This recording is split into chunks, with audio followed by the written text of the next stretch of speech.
The world went blind. Then it went mad. But the virus has one more trick up its sleeve. From the author of the post-apocalyptic zombie horror novels, Stage 3 and Stage 3 Alpha, Stage 3 Bravo is a multi-award-winning, fast-paced, nail-biting thriller for fans of The Walking Dead, The Last of Us, and World War Z. Mason had nothing left to lose. But then came Mackenzie, and then came Sarah, and then came the others. Though these 7 souls had somehow survived the first days of the epidemic, every minute of life in this new world came at a price. Thrown into a relentless battle against a population turned feral on one side, and desperate men willing to do anything to stay alive on the other. The only question remaining was, how much were they willing to pay to survive? Now those precious few are in a desperate race to save one more lost soul, and time is running out. The clock started ticking the moment they pulled into that forgotten little corner of a world gone insane. Every second brings them closer to death. They'll have to find a way out, or die trying.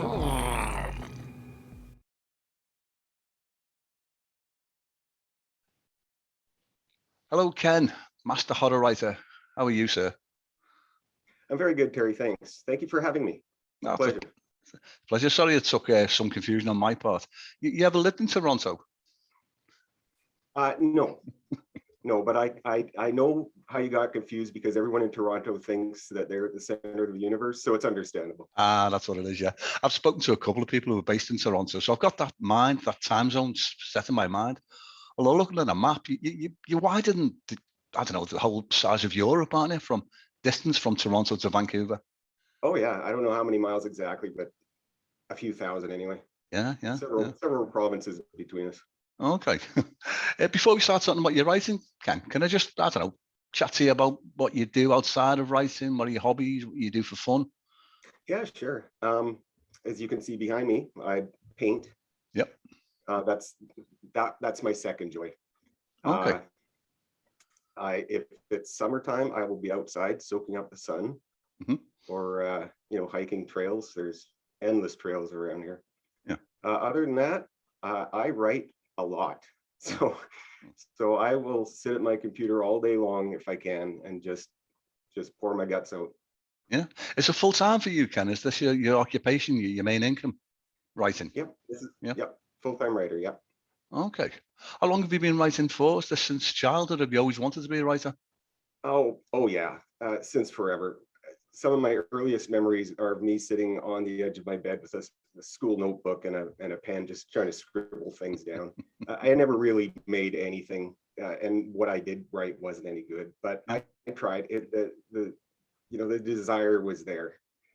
I would watch shows like Twilight Zone and Night Gallery, so I wanted to be able to write like Serling, and I was into Poe and H.G. Wells and Isaac Asimov. I didn't read children's books.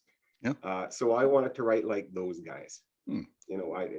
It became a dream of mine, and I worked at it and I was just no good as a young man. Yeah. I actually wrote an entire book when I was 15.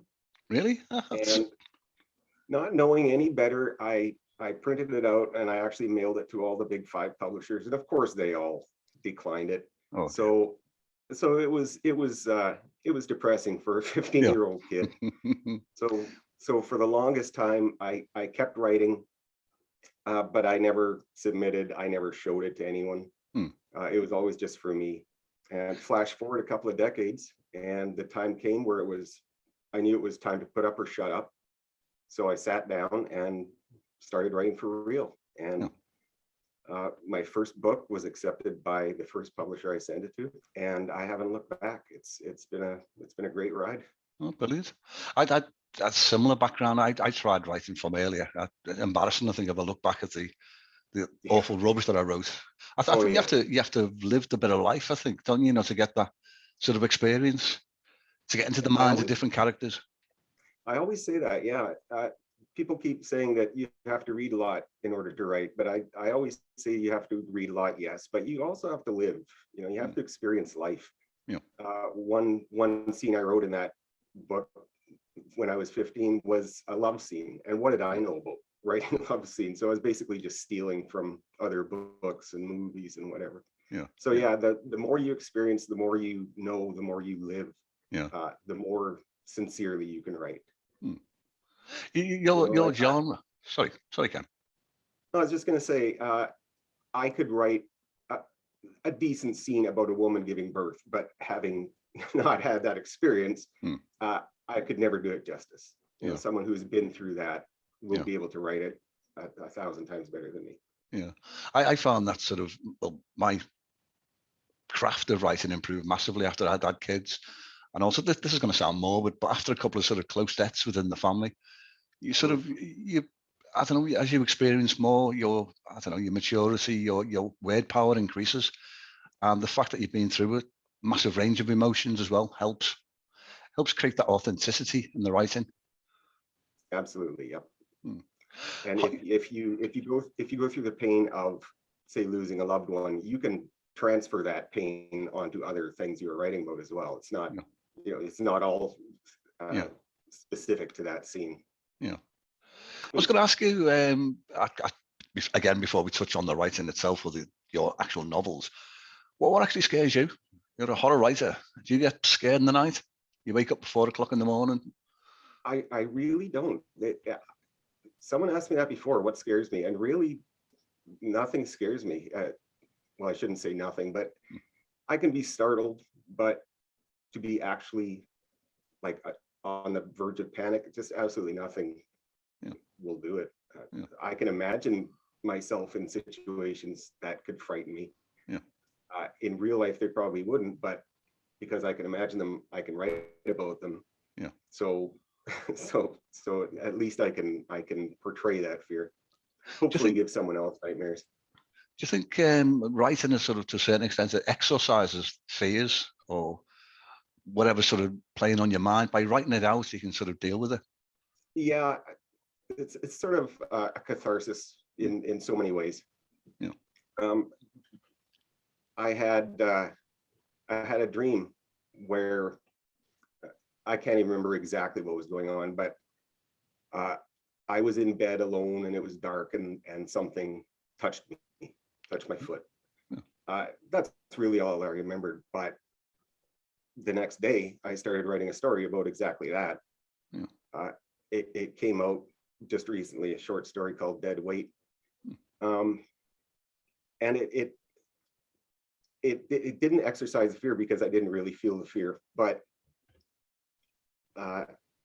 being able to just express those feelings in words, it gets it out and I'm done with it. It doesn't linger. So it inspires you. Yeah. Inspiration. Yeah. One of the scariest nights I had, thinking back, I was reading Red Dragon, Thomas Harris, the first novel in the Hannibal Lecter series. And I was alone. I think my wife was giving birth, I think, to me third, it was Alex, third son. And after reading the novel halfway through, the detective finding these grisly murders, I went round and made sure every single door was locked. The patio doors were double locked, all the windows were locked. It terrified me. There's nothing wrong with healthy fear. Locking your doors in a big city is not a bad thing. Fear is a very primal emotion. It's been with us since the beginning. It helped us survive as a species. The caveman who wasn't afraid of the strange sounds coming from the back of the cave probably wasn't in the gene pool for much longer. So we were basically hardwired to feel fear in order to survive. So that's still with us. And it's not a bad thing. If you're afraid of sharks, you're not going to go in the water. You're not going to get eaten by a shark. Ain't nothing wrong with that. So, healthy fear is perfectly rational and perfectly sane and perfectly helpful. After another one of the most scariest nights I had was watching a film, 1974, The Exorcist. The image of that always stays with me. I was 14 when I saw that. I shouldn't have seen it. I was right around your age, and it's one of my favorite movies. I don't know how many times I've seen it, and every time it's on, I'll watch it. You okay watching it?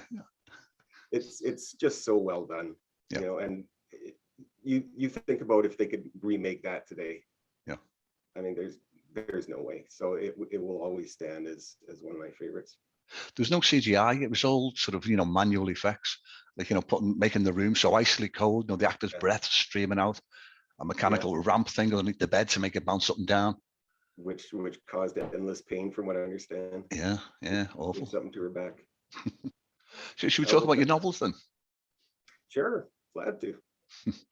You've got quite a wide range. I'm looking on Amazon now on the other screen, and it stretches down to the page, the whole scrolling down a couple of times to get them all listed. Is it mainly? It's mainly novels, or how often do you write short stories in between the novels, or what's what? Yeah, I usually have 2 or 3 things going on at once, and depending on the day, depending on my mood, I will pick something, to continue on with or start something new. Yeah. There's nothing wrong with that. So yeah, my first 2 books were the Stage 3 series, Stage 3 and Stage 3 Alpha. Those were published by Severed Press. Then I discovered the indie world, and I put out Jitters, which was a novella. Pardon me. And I loved the whole experience of being in total control. Like, I can set the price, I can give it away, I can I can change the wording if I want, change the cover if I want.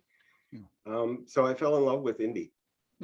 And my next 2 books, Stage 3 Bravo and Arcadia Falls, were independent. And I was going to put out another book last year, but 2020 just sucked so bad. I wanted nothing to do with it. So,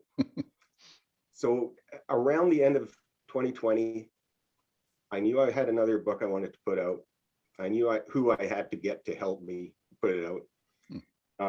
But I got the idea that I want to be full indie. I wanted those first 2 books back so I could control them too. So I bought the rights back, the publishing rights. Contacted my buddy Eva Lancaster, the book Khaleesi. Everyone knows her on Twitter. Yeah. I followed her on Facebook today. Yeah. She's awesome. She's magic. I got in touch with her and said, I have a new book coming out. Can you do that? Oh yeah, sure. Okay. I also just bought back the publishing rights for 2, and I want to relaunch the entire Stage 3 series. Can you do that? Oh yeah, sure. And I've got a bunch of short stories I want to put out. Oh yeah, sure. So she's just been going great guns, and 21 has been just such an amazing year. Just my library has expanded, and I don't know. I can't think of how this year could have gone any better for me. It's just been fantastic working with her. Brilliant. Eva, she does the cover designs. That's actually brilliant. I think your covers.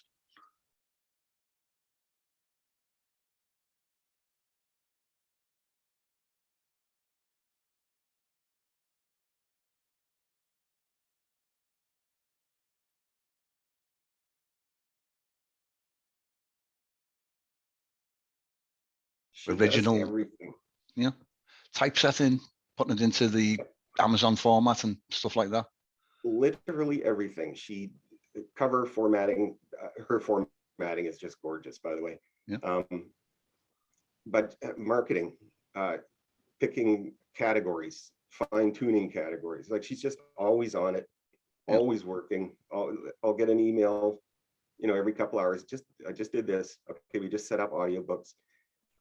Check these auditions. There's just she's always doing something.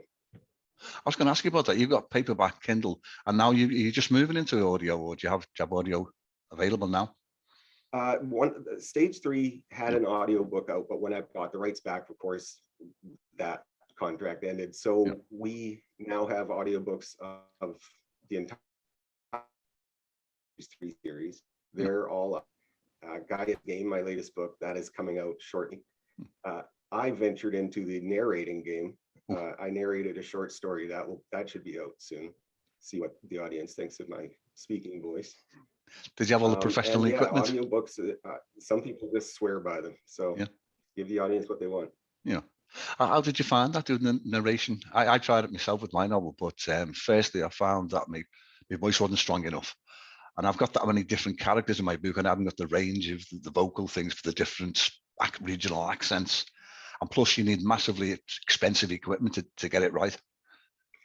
Yeah, I don't think I could do a whole novel with a bunch of different characters. I picked a short story with like one voice, so I didn't have to work too hard. But even so, it is daunting. Yeah. Just doing a 25-minute audiobook, getting the voice right, getting the editing right. It's daunting. It's not easy. Blindness is just the beginning.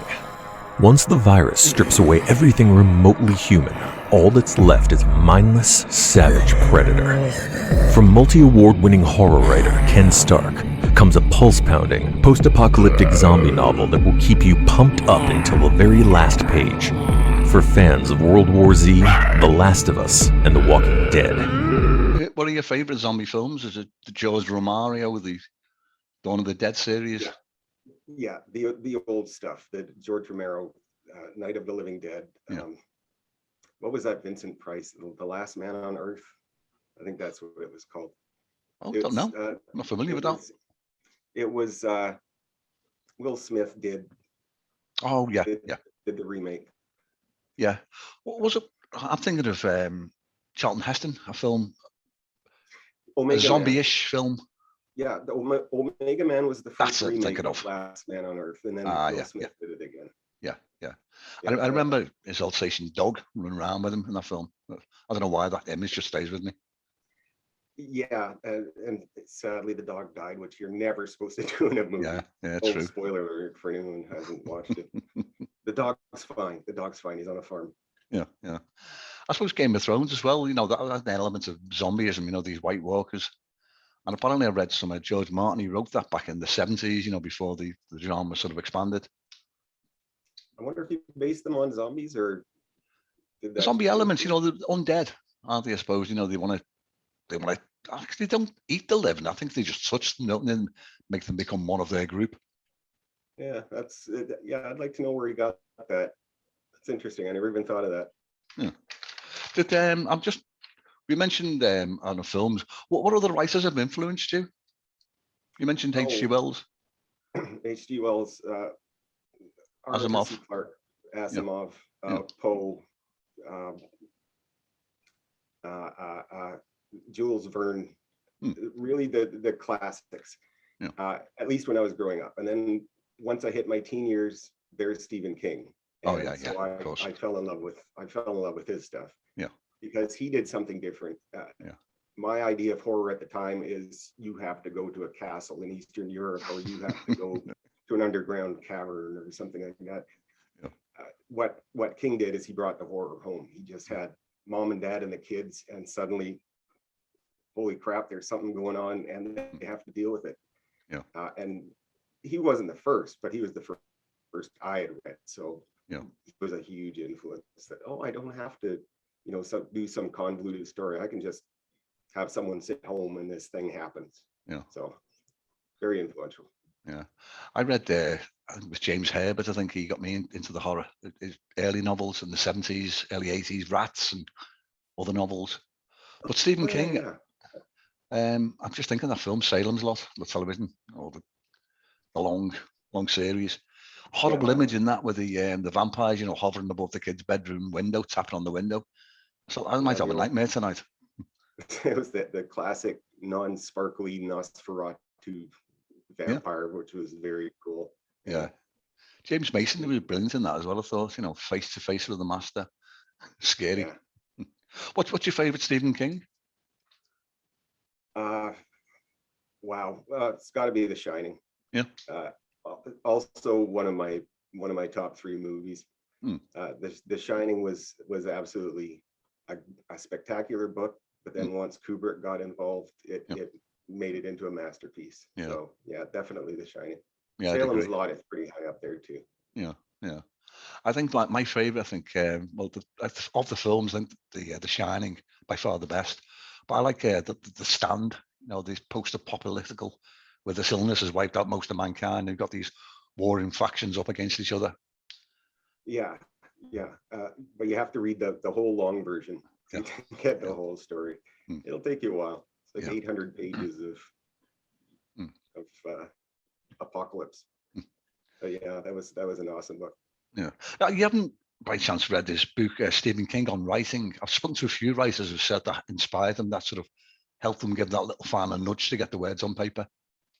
No, I never read that. I've heard so many quotes from it. I feel like I've read it, but I never needed a nudge. Yeah. And uh, I wanted to write the way I wrote, so I didn't really, I don't really need someone to influence me in that regard. Yeah. So yeah, no, I haven't read it. Sorry, Okay. Stephen. What's your writing routine? Is it, have you got, I don't know, a set time of day? Do you go and have a cup of coffee and then you sit in front of your desk, and how's it work for you? No. Being able to write full time, I'm able to write whenever I want to write. So every day is different. Yeah. There's errands, there's household chores, whatever, email.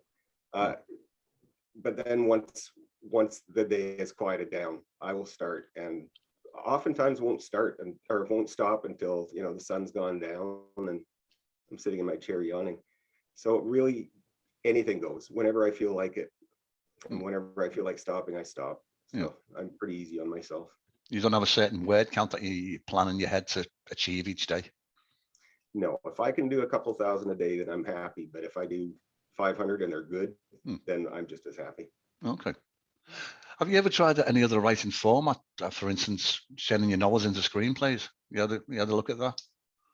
You ever fancied it? I am looking into how to do that. Yeah. Like I know how to transpose, but I don't know the proper way of writing a screenplay. So I've got some learning to do first, but that will be coming. Yeah. What are you working on now, Ken? What's the next novel or the next short story? I'm working on stage 3, Charlie. That will be the next zombie. Is that the fourth in the series? Is it will third? be 4th. Yeah. It will be the 4th. And I've got, let's see, 2 short stories on the go. I have another book all finished and ready to go, and I've just started another full-length novel. Like I'm only 2 chapters into it, but it's feeling pretty good.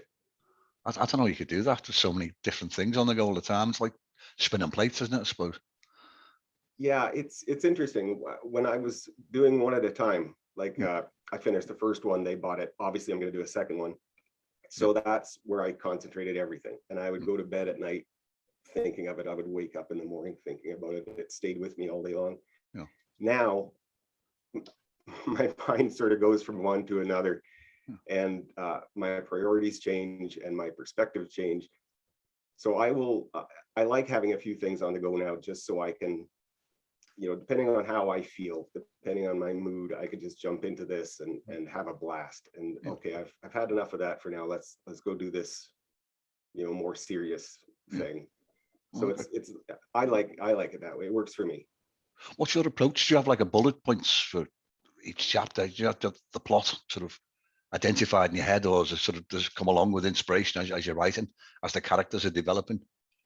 With a short story, I know going into it how it starts, how it ends, and how it, the major points along the way. With a book, again, I know how it starts, I know how it ends, and I know the major plot points, but I give myself leeway. I will, like I'm at plot point 6, and I know I have to get to 7, but I will get there a lot more organically if I don't have to follow this rigid structure. So I allow myself a lot of leeway between major plot points, and sometimes it works perfectly because it will take me in places I never thought of, and then I have to rethink, okay, do I really want to do this major plot point or do this other one, and then sort of ease it back into the original storyline.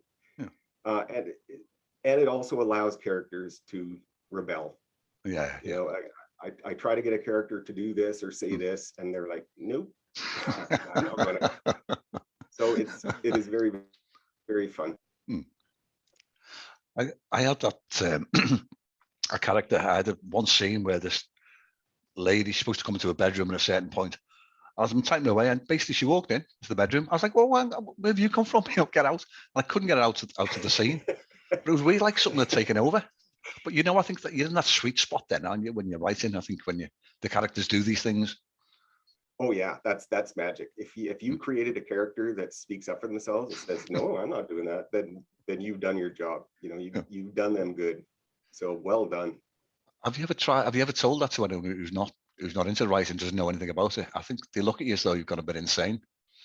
Yeah, I've learned what not to say to other people. And that's definitely one of them. You get kind of the, huh? Yeah.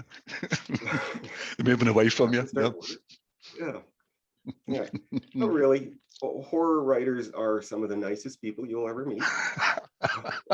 We get all our murders done on the page. Yeah. You know, I only murder people literally.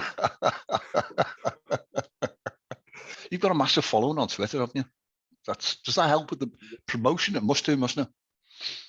Oh, sure. Yeah. I've been very lucky. I've made a lot of friends. So yeah, I've got a sizable following, and it most certainly does help. Yeah. Absolutely.